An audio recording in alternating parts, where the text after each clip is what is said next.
All right, welcome to another deep dive. This time, we're going to tackle, well, a topic that has really captivated humanity pretty much forever, I think, right? The afterlife. Definitely. A timeless question. Yeah, and, our listeners, you guys have given us a really interesting and diverse collection of sources, all about different religions and their views on heaven and hell. It's amazing how many different ways people have envisioned the afterlife. Right. So we're going to take you on this journey, a journey through these belief systems and kind of explore how each one, tries to wrestle with these huge questions of like reward and punishment and, well, what happens after we die? I mean, do we just stop existing or is there something more?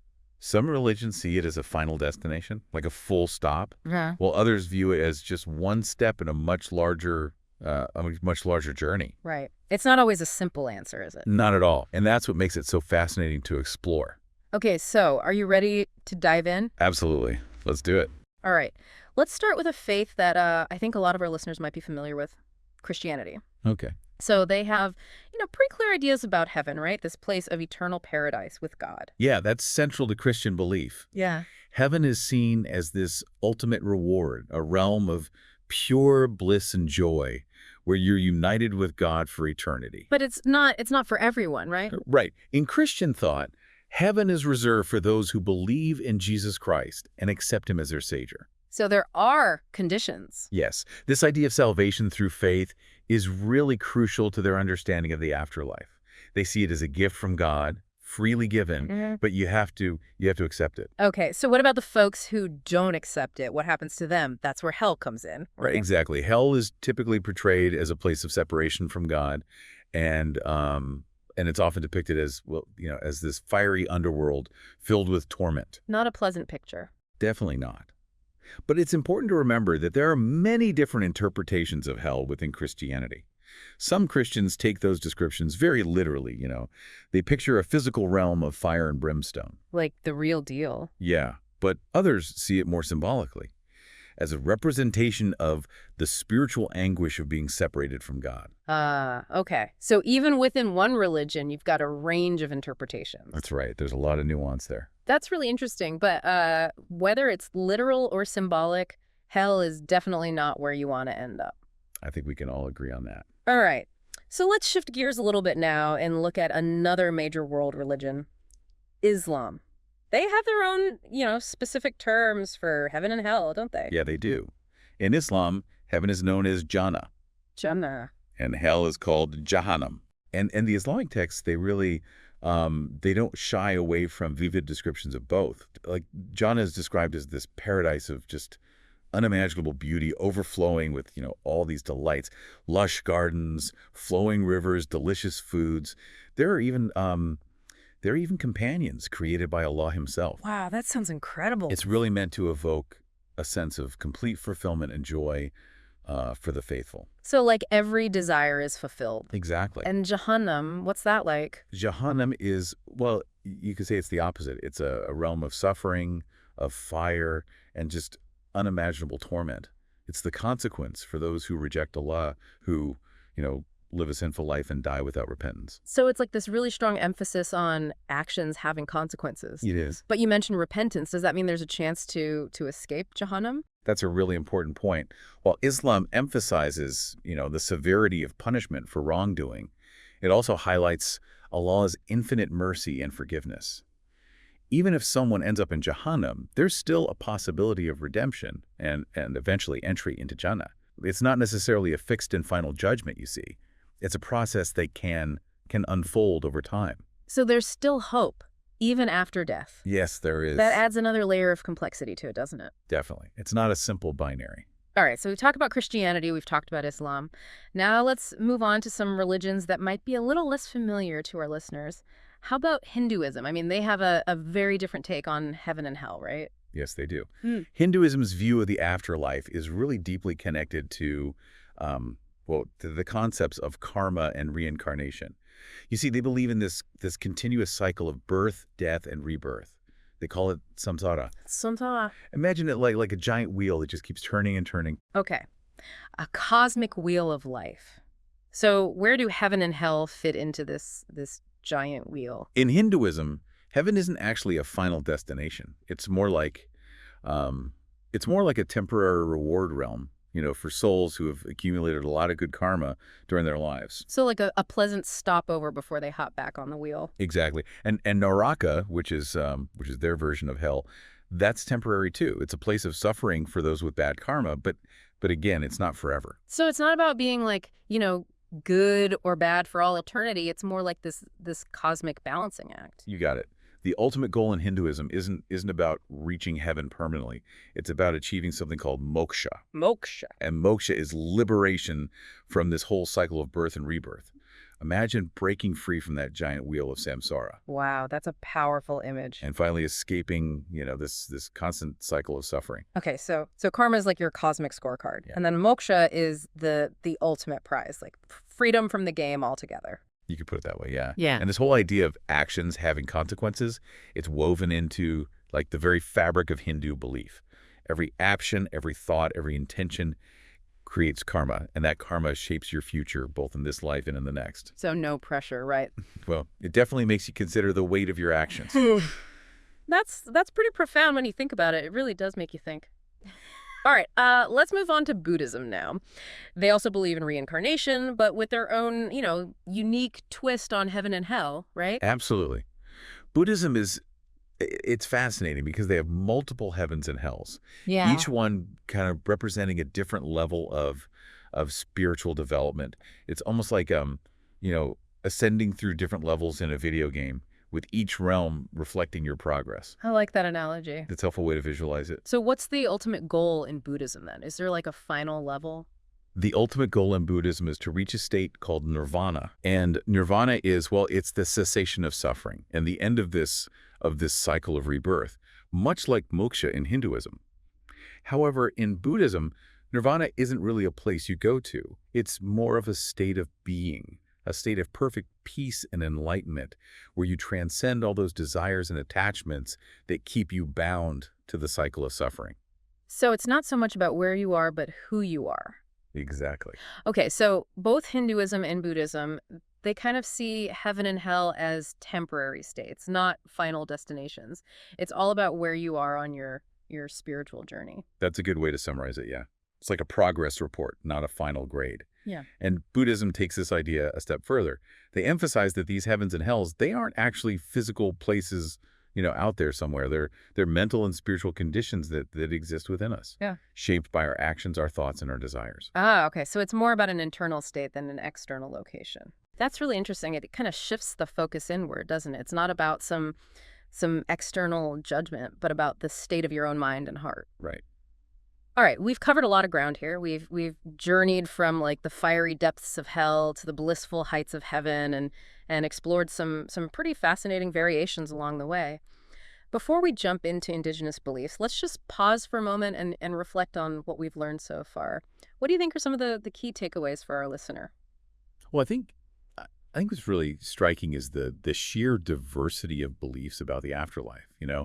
We've seen how different religions grapple with these big questions in unique and often surprising ways. But within this diversity, there are some intriguing common threads as well. Like the idea that our actions in this life have consequences. We saw that in Christianity and Islam, Hinduism, and Buddhism. That seems to be a pretty universal theme. It really does. And, Yeah. and that raises the question, I think, for our listener. How do these different concepts of heaven and hell, with their emphasis on the consequences of our actions, how do they influence how people actually live their lives? That's a really good question. It makes you think, right? Like if you truly believe in a literal heaven or a literal hell, does that change how you act? I think it's definitely something worth exploring. All right, well, we'll explore that further when we come back, so stay tuned. Yeah, it really is a fascinating question, isn't it? The belief in an afterlife, whether it's, a blissful heaven or a terrifying hell, Yeah. it can be a really powerful motivator for how people choose to live their lives. Like for someone who really truly believes in a literal heaven and hell, I mean, the fear of eternal damnation, that can be a strong force in guiding their actions. You encourage them to stick to religious doctrines and avoid sin. It's kind of like a cosmic carrot and stick, that the promise of reward and the threat of punishment, like shaping people's choices. That's one way to look at it. Yeah, but it's not always that simple. Mm.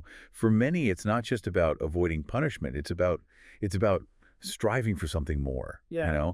like aligning yourself with a higher purpose, living in a way that reflects their understanding of the divine, or seeking a deeper connection with their faith. So the concept of heaven and hell, it can provide a framework for making moral choices and finding meaning in life.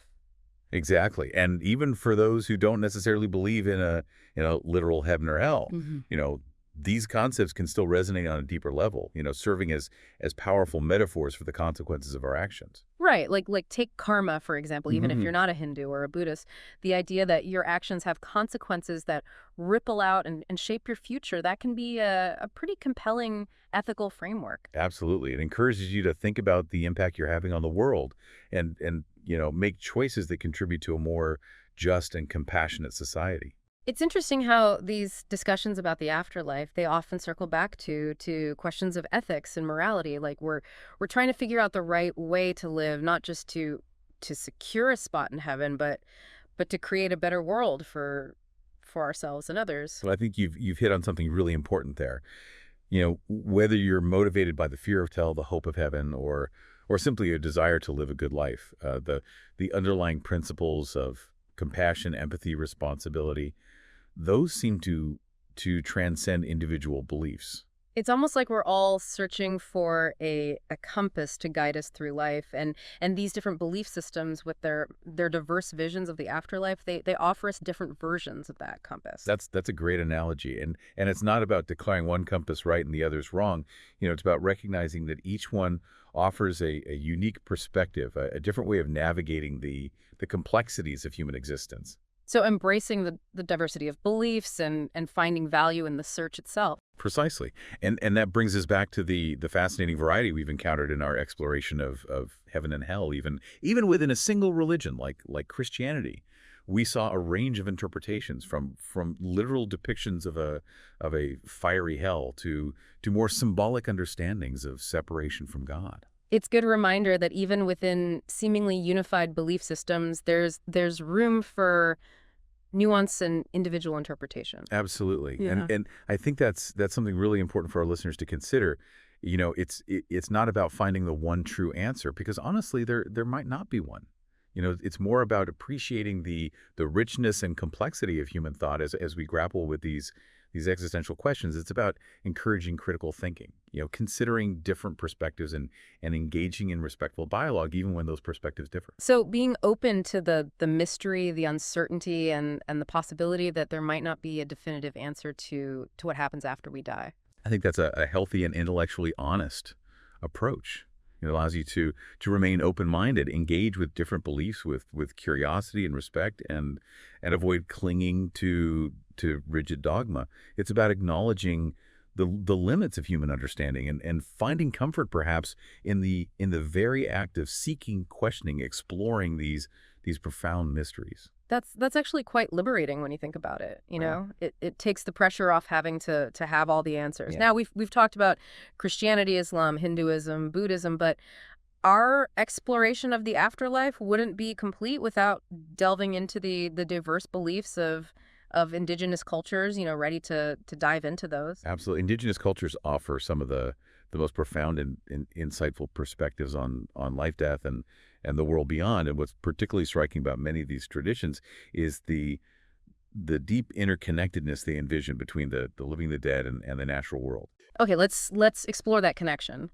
What are some of the key beliefs about the afterlife that we find in indigenous cultures? One common thread in many indigenous traditions is the concept of a spirit world, a realm where the souls of the departed reside.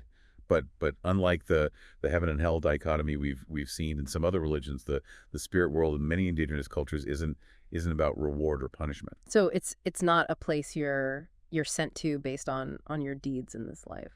Not necessarily. No, it's often seen as a natural continuation of the journey, a transition to a different state of being that's still connected to the community, the ancestors, and the natural world. That's a beautiful way of looking at it. Not an ending, but a transition. Can Exactly. you give us some specific examples of how different indigenous cultures envision this spirit world? Certainly.